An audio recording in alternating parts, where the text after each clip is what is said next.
नमस्कार मित्रों, आपके अपने YouTube चैनल हिस्ट्री जी के बाय डी आर सर में आप सबका स्वागत है। मित्रों, दक्षिण भारत के राजवंश का हम तीसरा पार्ट पढ़ेंगे। अगर आपने पहले पार्ट को और दूसरे पार्ट को नहीं देखा है तो उसको ज़रूर देखें। और उसमें हमने दूसरे पार्ट में वातापी के चालुक्यों का अध्ययन कर चुके हैं। अब पढ़ेंगे हम आज वेंगी के चालुक्य। तो चलिए देखते हैं। पुलकेशिन द्वितीय ने इसे जीतकर अपने छोटे भाई विष्णुवर्धन को यहाँ का राजा बना दिया था। कहाँ का? वेंगी का राजा बना दिया था विष्णुवर्धन को। उसी ने यहाँ एक स्वतंत्र चालुक्य वंश की स्थापना की जिसे पूर्वी चालुक्य वंश कहा जाता है। वेंगी के चालुक्यों को पूर्वी चालुक्य भी कहा जाता है। मित्रों, इनकी राजधानी थी वेंगी। इसकी पत्नी आयना, पुलकेशिन द्वितीय ने जो जीत करके अपने छोटे भाई विष्णुवर्धन को यहाँ का शासक बनाया था, उनकी पत्नी थी आयना। महादेवी ने विजयवाड़ा के जैन मंदिरों का निर्माण करवाया था। ये विजयवाड़ा के जैन मंदिरों का जो चित्र है। अगला देखते हैं कल्याणी के चालुक्य। जिन चालुक्य वंशी राजाओं ने हैदराबाद राज्य क्षेत्र अथवा कल्याणपुर को अपनी राजधानी बनाया था, तो इन जो कल्याणी के चालुक्य थे, इन्होंने हैदराबाद और कल्याणपुर को अपनी राजधानी बनाया। उन्हें कल्याणी का चालुक्य कहा गया। तो कल्याणी के चालुक्यों का जो संस्थापक है वो है मित्रों तेलप द्वितीय। इनके संस्थापकों को याद रखना है कि कल्याणी के चालुक्यों का जो संस्थापक है वो है तेलप द्वितीय। सबसे शक्तिशाली विक्रमादित्य षष्ठ थे।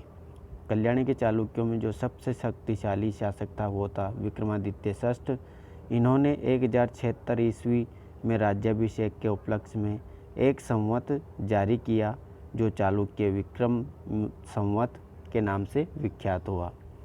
विक्रमादित्य षष्ठम ने 1076 ईस्वी में राज्याभिषेक के उपलक्ष्य में संवत जारी किया था, उसे कहा जाता है चालुक्य विक्रम संवत। विक्रमादित्य ने विक्रम कुंड नामक नगर बसाया और विष्णु मंदिर का निर्माण करवाया था। विष्णु मंदिर का निर्माण इन्होंने करवाया था विक्रमादित्य षष्ठम ने। अगला है कल्याणी के चालुक्य वंश का अंतिम शासक तेलप तृतीय था। अंतिम शासक कौन था मित्रों? तेलप तृतीय।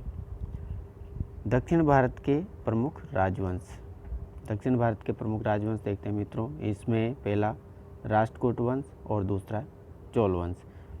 मित्रों, पहले पार्ट में हम चोल वंश का अध्ययन कर चुके थे। उसमें बताया गया था कि इनका जो पतन किया गया था वो पांड्यों के कारण हुआ था और वापस 9वीं शताब्दी में इनका उदय हुआ था। तो ये 9वीं शताब्दी में हम दक्षिण भारत के राजवंश में पढ़ते हैं। और इनका जो राष्ट्रकूट वंश था, उनका जो शासनकाल था वो 735 ईस्वी से 756 ईस्वी तक था।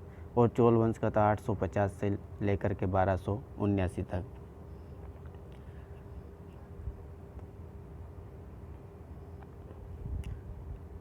मित्रों, दक्षिण भारत के राजवंश में हम पढ़ेंगे दक्षिण भारत के इतिहास में संस्थापक पढ़ेंगे, उनकी राजधानी पढ़ेंगे, प्रमुख शासक, मंदिर जो जितने भी निर्माण किए थे और अन्य महत्वपूर्ण तथ्य भी हम देखेंगे।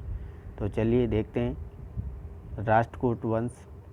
राष्ट्रकूट वंश के जो संस्थापक थे वो थे दंतिदुर्ग और इनकी राजधानी थी मान्यखेत। ये यहाँ पर मैप में दिखाया गया है मित्रों। यहाँ पर इनका जो क्षेत्र था राष्ट्रकूट वंश का, जो हरे रंग से दिखाया गया है। और इनके जो राष्ट्रकूट वंश के प्रमुख शासक थे वो थे कृष्ण प्रथम, ध्रुव प्रथम और गोविंद तृतीय, अमोघवर्ष और कृष्ण तृतीय। कृष्ण प्रथम दंतिदुर्ग के बाद अगला शासक बना था। जो राष्ट्रकूट वंश का जो संस्थापक था दंतिदुर्ग, और दंतिदुर्ग के बाद में अगला शासक जो बना था वो है कृष्ण प्रथम। और इस कृष्ण प्रथम के शासनकाल में एलोरा के प्रसिद्ध कैलाश मंदिर का निर्माण कृष्ण प्रथम ने ही करवाया था। तो ये एलोरा का जो कैलाश मंदिर है, इसका निर्माण करवाया गया था कृष्ण प्रथम के द्वारा। उसके बाद में ध्रुव को धारावर्ष के नाम से भी जाना जाता है। जो अगला शासक बना है ध्रुव, और ध्रुव को धारावर्ष के नाम से जाना जाता है। इसके बाद धारावर्ष के बाद में अगला शासक बनता है गोविंद तृतीय। बहुत ही प्रतापी शासक था। गोविंद तृतीय बहुत ही प्रतापी शासक था। उसने पल्लव, पांड्य और गंग शासकों को पराजित किया था। गोविंद तृतीय के बारे में ये याद रखना है मित्रों कि इन्होंने पल्लव, पांड्य और गंग शासकों को पराजित किया था। गोविंद तृतीय के बाद उसका पुत्र अमोघवर्ष अगला शासक बना। यह जैन धर्म का अनुयायी था। इसने कन्नड़ भाषा में कवि राजमार्ग की रचना की है। इस वंश का अंतिम और महान शासक कृष्ण तृतीय था। इसी के दरबार में कन्नड़ भाषा के प्रमुख कवि पौन रहा करता था। तो कृष्ण तृतीय के दरबार में प्रमुख कवि रहा करता था पौन, जिन्होंने शांति पुराण की रचना की थी।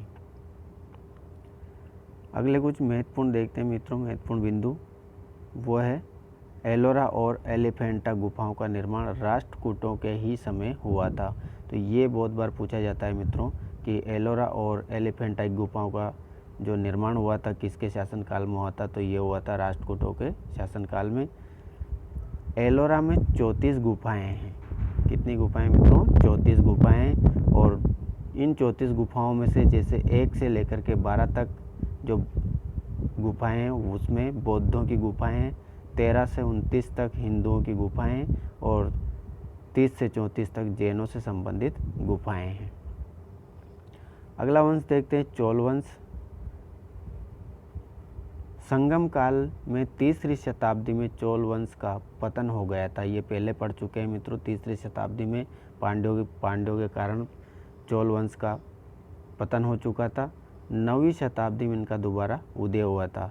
और 9वीं शताब्दी में जो चोल वंश का दोबारा से उदय हुआ था उनका संस्थापक था विजयालय और इनकी राजधानी थी तंजौर।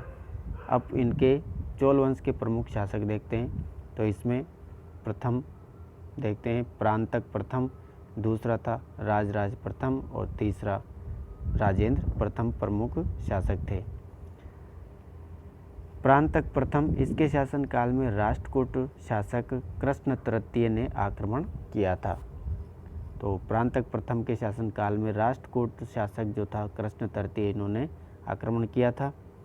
इतिहास में इस युद्ध को तक्कोलम का युद्ध कहा जाता है। तो प्रांतक प्रथम और राष्ट्रकूट शासक कृष्ण तृतीय के जो मध्य युद्ध हुआ था उसे तक्कोलम का युद्ध कहा गया है।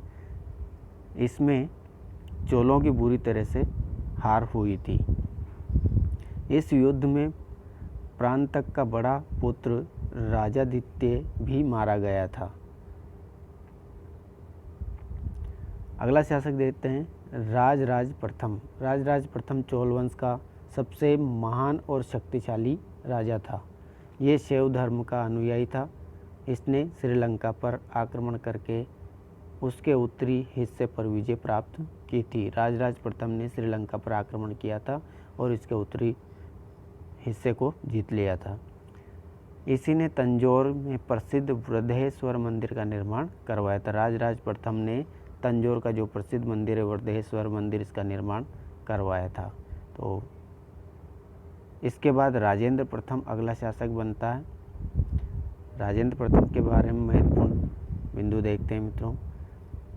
चोल धर्म का सर्वाधिक विस्तार राजेंद्र प्रथम के समय ही हुआ था। तो चोल वंश का जो सर्वाधिक विस्तार हुआ था वो राजेंद्र प्रथम के शासनकाल में हुआ था। राजेंद्र प्रथम ने संपूर्ण लंका को जीत करके अपने राज्य में मिला लिया था और इसने